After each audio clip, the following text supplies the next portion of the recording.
Quando a 12ª manhã prometida raiou matutina, para o alto do Olimpo voltaram os deuses de vida perene. Todos, com um grande Zeus à frente. Não pôde do filho esquecer-se Tétis do que pedira. Emergindo das ondas marinhas em névoa envolta, ao céu alto subiu e ao Olimpo altanado, onde foi dar com o filho de Crono, que ao longe discerne, dos demais deuses à parte, no pico mais alto do monte.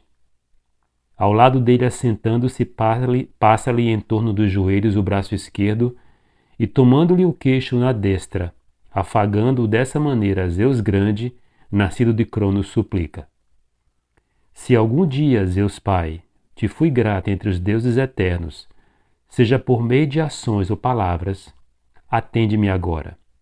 Honra concede a meu filho, fadado a tão curta existência, a quem o atrida Agamenon, rei poderoso de ultraje inominável cobriu. De seu prêmio ora, o fano se goza. Compensação lhe concede por isso, Zeus sábio e potente. Presta aos troianos o máximo apoio, até quando os acaios distingui-lo, retomem e de honras condignas o cerquem. Nada disso em resposta, Zeus, grande que as nuvens cumula. Quedo e silente ficou. Tétis logo os joelhos abraça mais firmemente, insistindo outra vez o primeiro pedido. Abertamente concede ou recusa o que venho pedir-te, pois desconhece o medo. Que obtenha dessa arte a certeza de que, em verdade, entre os deuses, eu sou a que menos distingue. Muito abalado lhe diz Zeus, potente que as nuvens cumula. Coisa muito grave me pedes, que vai contra mim chamar o ódio de Hera, que tem por costume irritar-me com ditos molestos, acusações de dizer-me parcial nessa guerra com os troianos. Trata de ir logo daqui. Não suceda que seja por ela reconhecida que toma meu cargo fazer o que pedes. Para que tenhas confiança, far-te-ei o sinal de cabeça, que é o mais seguro penhor, com que aos deuses eternos me obrigo, pois fatalmente cumpre, jamais pode ser duvidoso, nem revogável o que eu prometer, sacudindo a cabeça. Ilíada, Homero. Olá, sejam todos muito bem-vindos ao canal Mitologia Grega de AZ. Meu nome é Sérgio Paulo de Melo Feitosa, sou mestre em Ciências da Religião e psicólogo clínico, e é um prazer contar aqui com a presença de todos nesse conteúdo de mitologia grega, onde nós estamos dando continuidade aos relacionamentos de Zeus fora do Hierógamos, o último Hierógamos com a deusa Hera. Estamos aqui seguindo essa sequência, então estamos praticamente terminando os relacionamentos divinos. Eu acabei, inclusive, dando uma informação meio que apressada, depois eu fui dar uma olhada no quanto faltava ainda para falar sobre os relacionamentos divinos, e eu percebi que faltavam alguns mesmo, não era assim tão, não estava terminando. O que acontece é que alguns desses relacionamentos fica difícil encontrar as fontes. Então, aqueles que ficarem mais difíceis de serem localizados as fontes, eu vou deixar no final.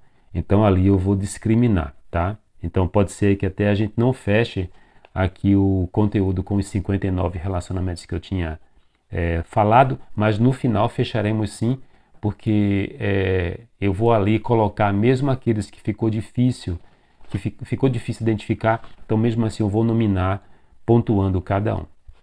Bom, então eu quero aqui deixar um forte abraço para todas as pessoas que estão chegando ao canal, né? Então tivemos mais inscritos. Eu quero deixar aqui um forte abraço para o Anderson, quero deixar aqui um forte abraço para o Tiago Augusto e também para a Ana Carolina Greter. E também quero deixar um abraço para a Scarlett Victorious, né? A Scarlett acabou postando algumas coisas, ela reagiu, ela falou da Afrodite, falou da deusa Atena, né? Então a gente ali nas perguntas e respostas do canal, ela acabou fazendo essas reações, eu dei também uma contrapartida, então muito bacana a participação dela. Inclusive quero deixar aqui um aviso que quem quiser fazer qualquer tipo de pontuação, sinta-se muito à vontade, vai ser um prazer poder ler, poder devolver ou pesquisar se for o caso, né? Então vai ser muito legal isso. Inclusive quero dizer que se você chegou aqui por alguma indicação do YouTube, Então eu vou pedir que você se inscreva no canal, que você dê o seu like, que você ative as notificações, coloca lá em todas, né? Então todas as vezes que eu fizer uma atualização do canal, porque eu estou conseguindo estar aqui semanalmente, então você vai ser avisado e é um prazer contar com a sua presença. Mas antes da gente entrar no assunto específico da mitologia grega, tem uma notícia que saiu essa semana a respeito de um crime ao patrimônio que aconteceu, em que dois ambientalistas eles colaram as mãos numa das estátuas mais belas, na verdade uma das estátuas mais belas que eu me recordo quando eu comecei a estudar mitologia grega. Foi no Vaticano que aconteceu isso, e eles colaram as mãos numa estátua chamada Laocoonte e seus filhos. Essa obra é maravilhosa, estou deixando aqui agora a imagem, e os danos feitos por esses ambientalistas, eles são irreversíveis, então não tem mais como fazer qualquer tipo de recuperação. Confesso que não sei como é que foi feito esse trabalho, perdão, essa avaliação, mas os estudiosos dizem que os danos feitos à escultura são irreversíveis. Eles foram presos foram condenados a 9 meses de prisão. Então pegaram duas penas, né? Então pegaram pena por conta de danos e de transgressão, mas veja que a pena que foi dada para eles foi de um pagamento de uma multa que não chegou a 2.500 euros, que dá cerca de 10 mil reais aproximadamente. Então eles danificaram uma obra preciosíssima, uma obra imortal, e eu fiquei chocado quando eu li a matéria. Na verdade, o crime aconteceu o ano passado, a sentença saiu agora, então eles estão em liberdade e tiveram que pagar essa multa irrisória, pelo menos eu considero, em relação aos danos que eles praticaram contra essa obra de arte maravilhosa. Bom, vamos lá, né? De uma certa forma, eu vou dar continuidade a um conteúdo ou um personagem que eu tinha falado no conteúdo anterior, que é com a Perséfone, né? Então eu vou começar com ela e aí depois eu vou dando sequência, continuidade a todas os outros personagens. Bem, então em relação a Perséfone, então além daquele outro conteúdo que eu tinha deixado, né, que foi com os agreus, né, a origem dos agreus, que é o Dioniso mais anterior que a gente pode localizar na mitologia, é associado a Perséfone e Zeus o surgimento de duas divindades, uma que na verdade as duas são muito curiosas, e uma é muito mais recordada do que outra. Elas não têm uma presença muito forte, pelo menos dentro de uma relação mais comum da mitologia, mas um deles vocês com certeza vão recordar, talvez aqui um número de pessoas que frequentam aqui o canal vão conseguir identificar.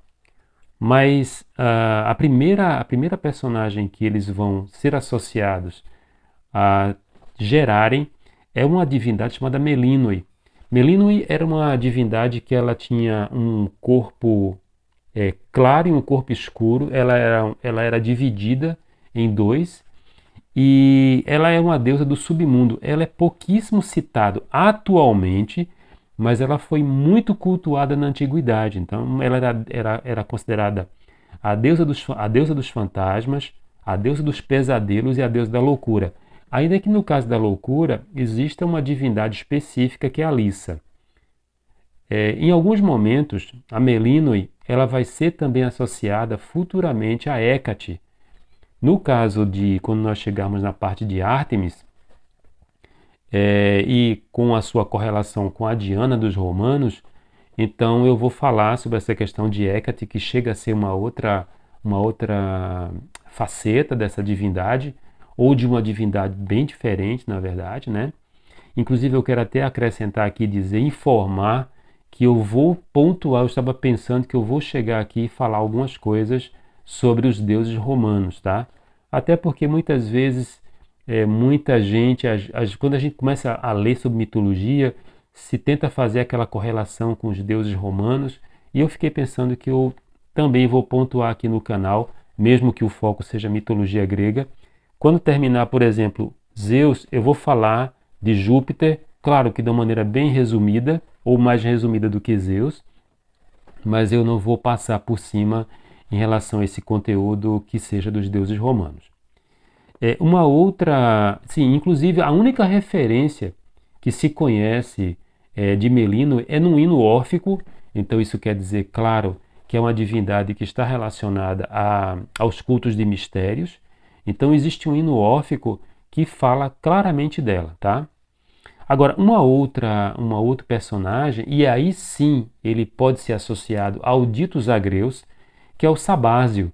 O Sabásio, ele é uma divindade que foi muito cultuada na antiguidade, ele era muito popular, e ele vai ser identificado às vezes com Zeus ou também, no caso, com Dioniso, né?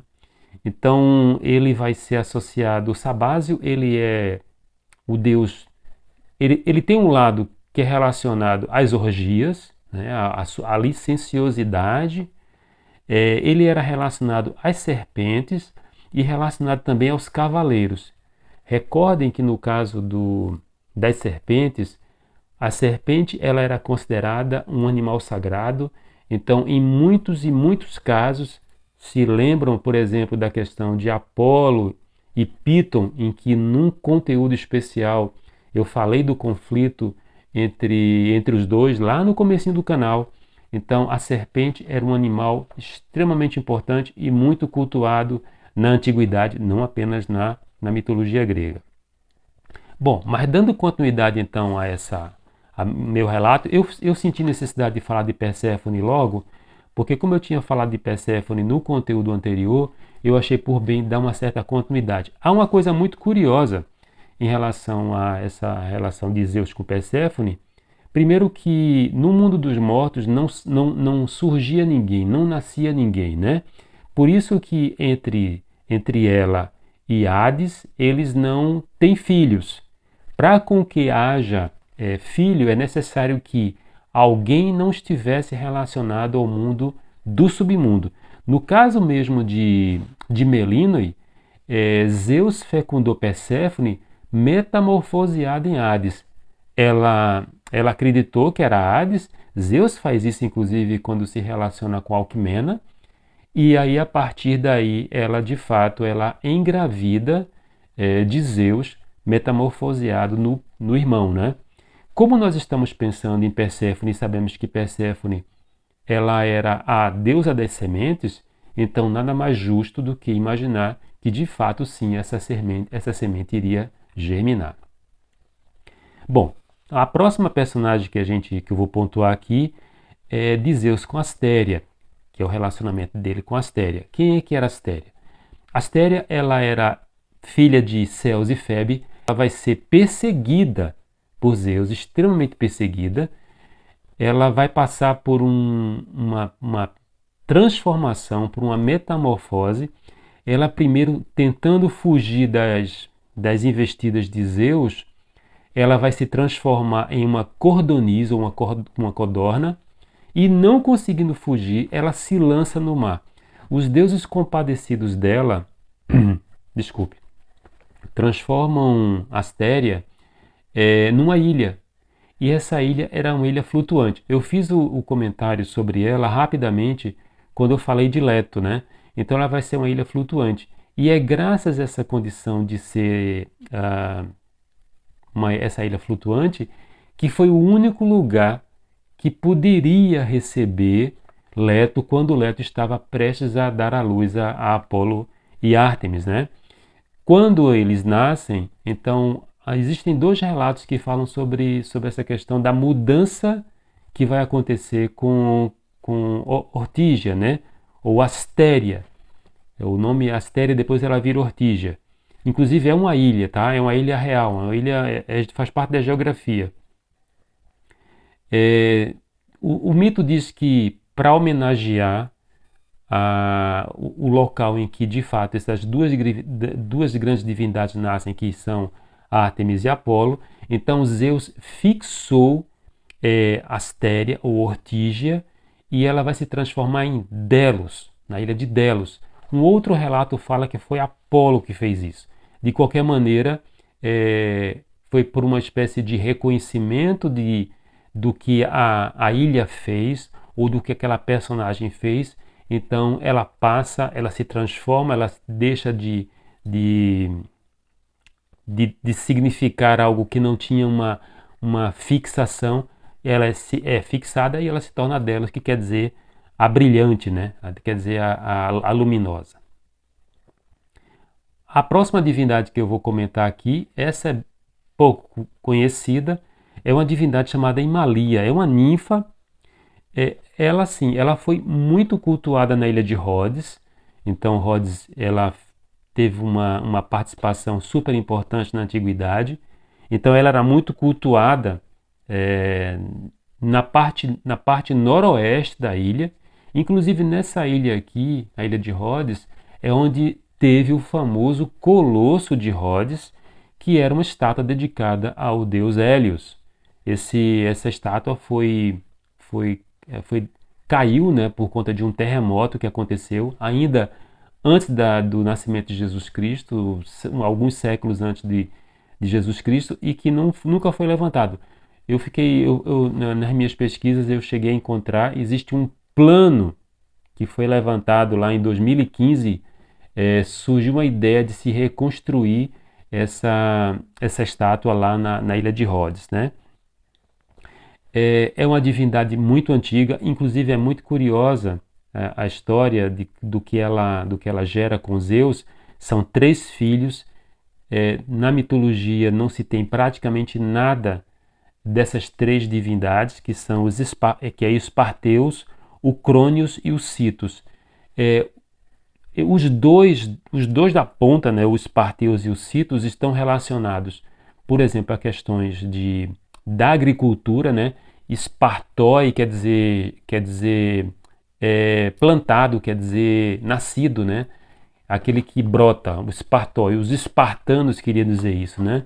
Eles tinham a ver com uma lenda ou com um conto, que depois eu vou falar sobre isso. E o citos quer dizer aquele que também que desabrocha. No caso do Crônios, os estudiosos dizem que possivelmente esse personagem é uma espécie de consequência ou de continuação, ou ele sofre influência do Cronos, da mitologia, o grande titã. Mas, enfim, o que poderia se dizer em relação a esses 3 personagens se perdeu. E a própria importância de Himalia no mito, ele praticamente vai se diluindo, até que a gente encontra pouquíssimas informações sobre esse personagem. Bom, o próximo personagem que a gente vai comentar aqui é de Calíope. Bem, assim como aconteceu no caso de Perséfone, então há também uma continuidade que eu quero deixar aqui em relação a Calíope, que eu tinha comentado no outro conteúdo, que é o relacionamento, obviamente, dela com Zeus, e gerando uns personagens que são os cabiros, né? Em geral, os cabiros eles são associados a serem os ajudantes de Hefestos. Se a gente pegar, por exemplo, em geral, relatos das histórias da forja de Hefestos e tudo mais em relação a essa ação dele, sempre a gente vai encontrar os cabiros. Só que eu encontrei relatos dos cabiros como sendo filhos de Zeus com Calíope, mas esses cabiros também sendo ajudantes de Hefestos em sua forja lá no Etna. Eles eram considerados ajudantes, mas que eles habitavam numa ilha chamada Lemnos. Essa ilha de Lemnos, ela foi também importante porque foi em Lemnos que o Filoctetes ele foi abandonado. Filoctetes é um herói em que ele ficou de posse das armas de Héracles. Ele foi abandonado porque ele foi ferido inadvertidamente na perna por uma das flechas, e o veneno das flechas de Héracles ele era embebido na baba da Hidra de Lerna, e a ferida era terrível e o cheiro era insuportável. Tão insuportável era que quando Filoctetes foi ferido, ele foi abandonado na ilha de Lemnos. Depois, os gregos tiveram que voltar, porque surgiu um oráculo dizendo que os gregos só venceriam se as armas de Héracles estivessem no meio do grupo dos gregos. Então eles se obrigaram meio que a voltar. Eles curam Filoctetes. Então existem dois guerreiros que são dois médicos, né? Que é o Macaon e Podalírio, que eram filhos de Asclépios, né? Que é filho, por sua vez, de Apolo. Então eles curam Filoctetes e Filoctetes vai voltar para a guerra devidamente curado. Pois bem, nessa ilha Lemnos, onde havia o culto aos cabiros, então era super importante esse culto. Muitas vezes eles estão associados a gênios, ou eles são associados a daimons, que seriam divindades meio que inferiores, divindades secundárias ou mesmo terciárias, tá?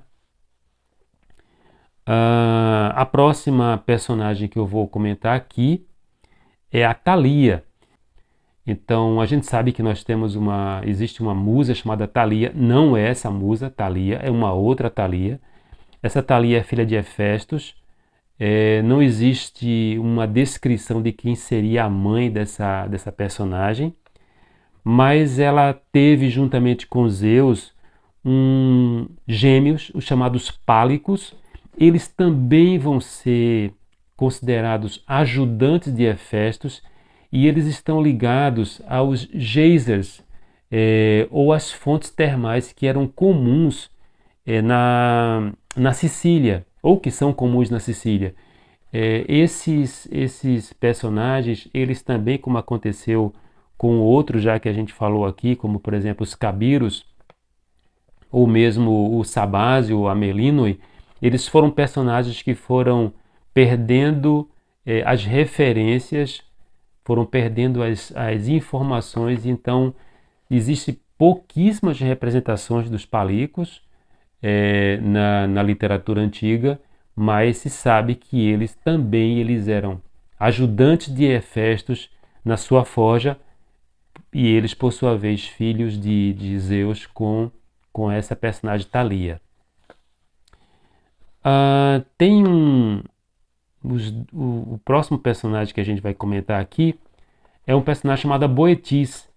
A Boetis, ela é considerada a esposa de Pan, e Zeus seduziu ela. E ora existem relatos nessa questão dessa sedução de Zeus com Boetis. Ora ela é associada a Aix, aquela cabra que está participando desde o início, quando Zeus criança vai se desenvolvendo. Então foi ela que amamentou Zeus criança. Ou a Boetis, é associada a Malteia, que era a ninfa que cuidava de Aix. Mas enfim, a Boetis é uma ninfa epimélide, né? Ela é as ninfas epimélides são ninfas que são protetoras dos pomares. No caso das ninfas que protegiam plantas, então existiam as amamélides, as mélides e as epimélides. No caso das epimélides eram os pomares mesmo, né? E ela vai gerar com Zeus um personagem que ora ele é identificado individualmente, ora existe uma espécie de grupo que é associado a ele, que é o Egipan. Muitas vezes o próprio Pan é chamado de Egipan, mas em geral o Egipan ele é um personagem individual. Ele era uma mistura entre um peixe, a representação dele era entre um peixe e um bode, tá? E ele teve uma grande importância no conflito que aconteceu dos Olímpicos com o mais famoso e o maior monstro da mitologia, que é o Tifão. Tifão pode ser considerado até a representação do mal na mitologia grega, né? Como vocês vão observar no decorrer desse estudo, dessa apresentação desses personagens em relação à mitologia, não vai aparecer uma figura de um mal, como a gente encontra em outras mitologias. Tifão talvez seja... A gente vai ter os monstros, nós vamos ver os monstros, mas Tifão, de fato, é o personagem que ele enfrenta os olímpicos, e eles todos fugiram. Então, chegou o ponto em que Tifão conseguiu arrancar os músculos de Zeus. E Zeus, obviamente, ficou sem conseguir reagir. Quem recuperou os músculos de Zeus foi exatamente o Egipan. E reconhecendo a ação, claro que tiveram outros personagens que ajudaram tudo isso aí, tá? Eu tô comentando aqui bem rapidamente, né? Então, reconhecendo a ação de Egipan, então Zeus colocou ele no céu, ele vai ser associado à constelação do Capricórnio, tá? Para quem gosta de ver as estrelas, a conjunção das estrelas e tudo mais, então a constelação de Capricórnio é Egipan. Em alguns momentos, o Egipan ele vai ser associado a um grupo de personagens menores na mitologia, que são os Egipãs. Mas também, volto a dizer, até mesmo Pan, em alguma parte da literatura, ele é chamado de Egipan também. O penúltimo personagem que eu vou falar aqui agora é a deusa Tique, ou a Tique, né? Que é a deusa da sorte. Então, a constelação de Virgem está associada, falando em constelação, né, que eu comentei agora sobre o Egipan, então a constelação de Virgem, ora é associada a Astéria, ora é associada a Deméter, e ora é associada a Tique, ou Tique, né? Em geral, a palavra no grego é Tique, né? Como Atena, né? Que tem pessoas, a maioria chama de Atena, mas no caso do grego é Atena. E juntamente com Zeus, eles tiveram um filho, que é o Kairos, e o Kairos é o deus das oportunidades. Que é muito interessante, é o seguinte, é que, por exemplo, o Kairos, ele agia dentro do tempo, então havia o Cronos, né, que é o tempo implacável, é o tempo que tudo, que passa tudo, que leva tudo, e o Kairos, ele era um deus considerado veloz, e que muitas vezes, e muitas vezes, você tem que ficar atento quando ele passava, porque uma vez que ele passasse e você não conseguisse retê-lo, você perdia, ele não voltava mais.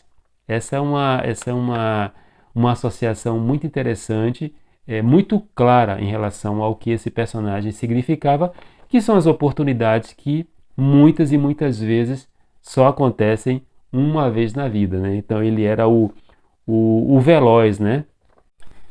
Inclusive no importante templo de Olímpia, né, que era um dos mais importantes templos da Grécia, na entrada do templo de Olímpia haviam dois altares na entrada, né?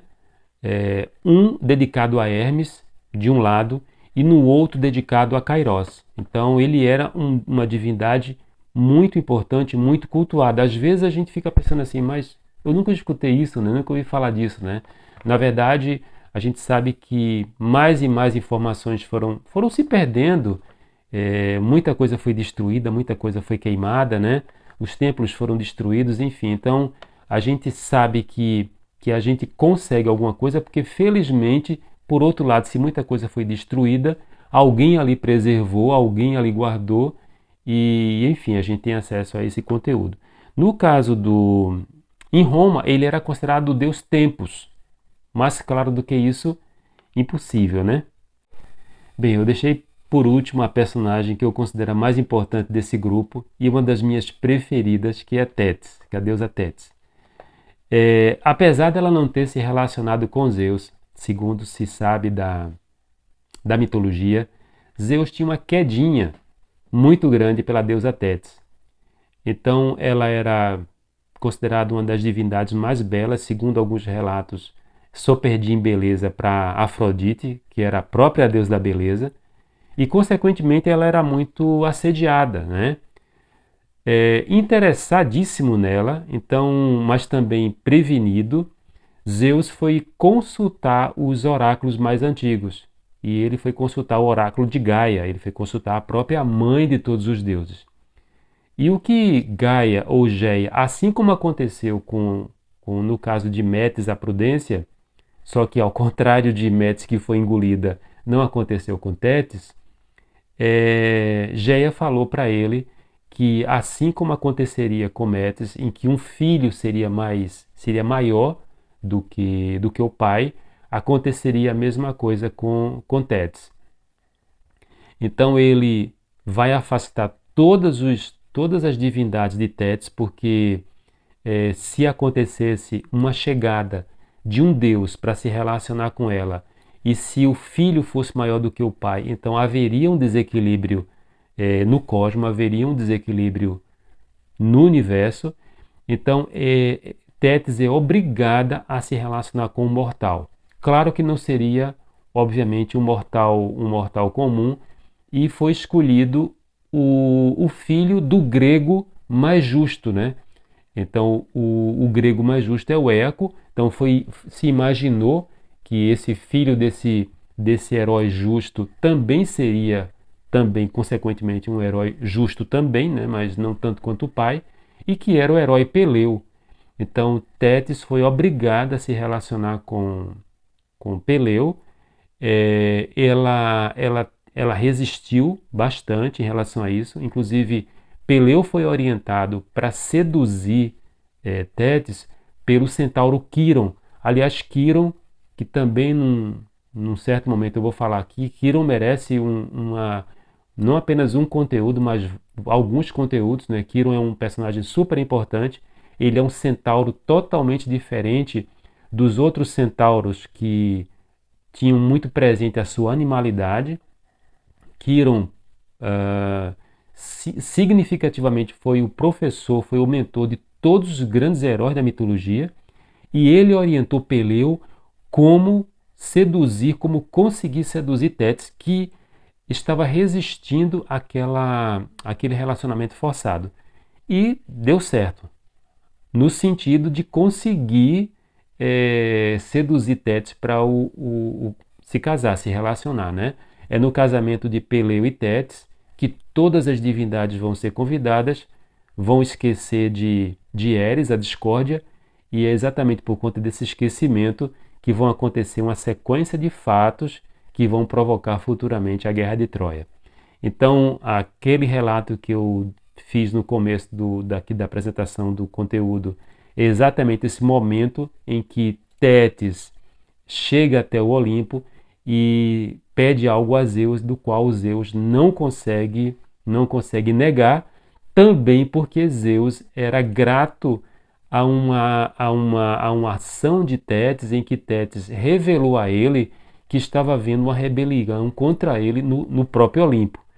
E graças a essa ação, ele era muito grato a ela. Então, assim, o que ela pedia a ele concedia.